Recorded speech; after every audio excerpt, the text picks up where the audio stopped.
Well, Roger, thanks very much for taking us for a sail aboard Mingming 2. Tell us a little bit about her development, if you would, from Mingming 1. Okay. The reason for building Mingming 2, first of all, Mingming 1 was getting a bit old. She'd done 20,000 miles and she's looking tired, and I really had a choice. Either I had to do a complete refurbishment of Mingming 1, or I had to start again. And I like the idea of starting again because there were a lot of details about Mingming 1 which I felt I could improve, and so I thought I can put them into a new boat. So it's very much a development of Mingming 1. The other thing was that, as you know, I'm very keen on Arctic sailing, and when you're in the Arctic, particularly in the high Arctic, very high Arctic, sort of 70, 80 north, in July, there's a lot of very high pressure weather, and you do get a high preponderance of very, very light winds. So I wanted a boat with a bigger rig, a very big rig, which would give me extra range for the Arctic, and a boat with just a little bit more waterlining. I actually didn't need any more room inside. I've got everything I want in Mingming 1, but if I could get 3 or 4 more feet on the waterline, that would give me perhaps half, 3/4 of a knot extra average speed, which over 60 days gives you 1,000 extra miles.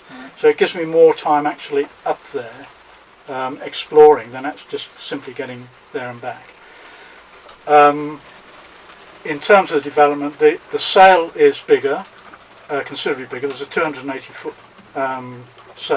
square foot sail, which does very well in light airs. I built the sail myself, and I've introduced some new ideas into the sail. I mean, the idea of cambered junk sail is very well established, and they certainly perform better than the traditional flat cut junk sails. What I've done with this boat is to have a system whereby the camber increases as you come down. There are 7 panels, and each panel has more camber than the last. So, because of course you're only using the bottom panels in very light air, so it's a much more powerful sail. The other main difference is really all around the main hatch area. Mingming 1 only had one single hatch, which was very much a straight up hatch, and it was a bit, I'm getting on a bit now, and getting in and out of that hatch in a big sea, it was a bit iffy sometimes.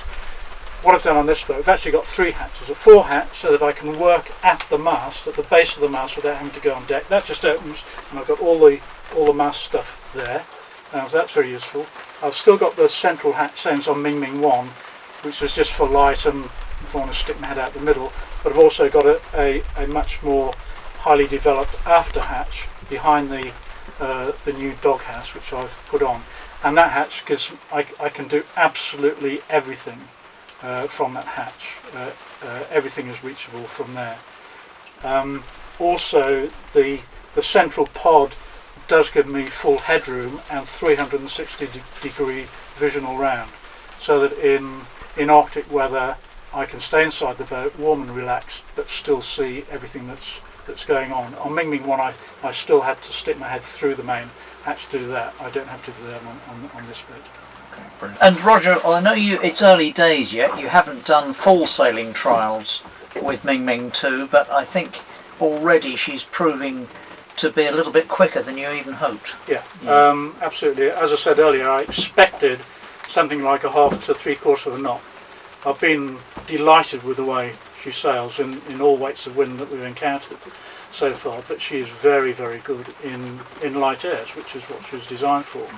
And I don't have the instrumentation to actually check it, but my gut feeling at the moment is that I'm probably likely to average about a knot to maybe even a knot and a quarter of average speed. I'm talking about daily runs here.